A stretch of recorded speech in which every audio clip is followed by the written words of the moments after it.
Eu nasci em uma igreja, Júlio, em que era uma igreja que era movida por isso, Universal, né? Sim. Não, logo no princípio, a Universal sacudia, né, o Brasil por meio das expelições de demônios, né?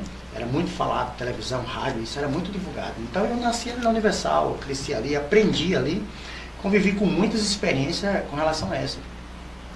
E antes de eu contar uma experiência, eu quero falar exatamente o que a Bíblia diz em Marcos no capítulo 9, a partir do versículo 22, diz que os discípulos se depararam com essa situação também.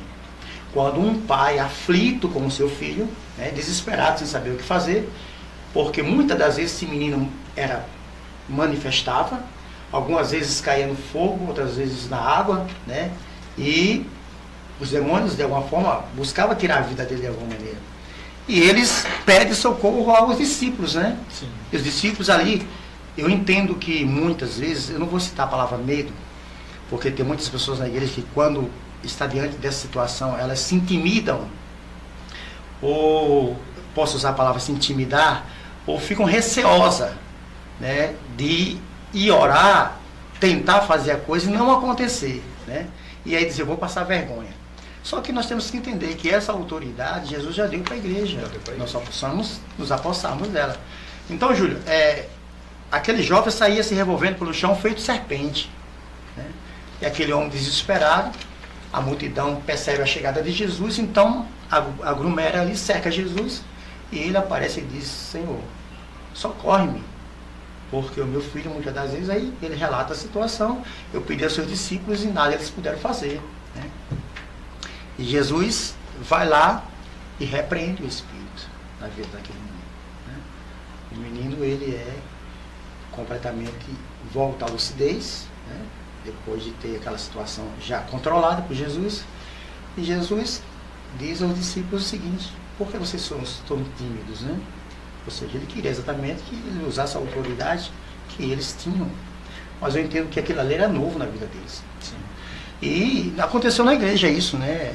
Certa feita tem um jovem lá que frequentava bastante a igreja, né? E de repente ele manifesta. E eu não estava na igreja, estava lá a pastora com os irmãos. E aí ele começou na mesma situação em que aquele pai se encontrava, com aquele filho se revolvendo pelo chão, feito cobra, feito serpente. Eu já passei por isso algumas situações, várias vezes. E aí as irmãs ligaram, o pastor ligou, o senhor tem que vir aqui porque a gente já tentou e não conseguimos ainda. E ele está assim, andando igual cobra dentro da igreja. Então.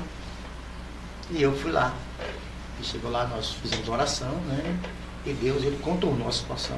Aquele mal foi expelido e a pessoa saiu da igreja, né, boa, até hoje nunca passou mais por esse processo. Então a gente sabe que o mundo natural, o mundo físico, ele é paralelo, o mundo espiritual é paralelo ao mundo físico, né? Então os demônios têm esse acesso de entrar no mundo espiritual e entrar no mundo físico a todo momento. Nós estamos cercados, né, a todo tempo por hostes espirituais da maldade. Então há muitas pessoas que não acreditam nisso, mas manifestações de espíritos, isso é verdadeiro. Isso não tem como negar, porque Jesus fez isso, ordenou aos discípulos que fizessem, e ordenou a igreja hoje, nossos dias, que faça também.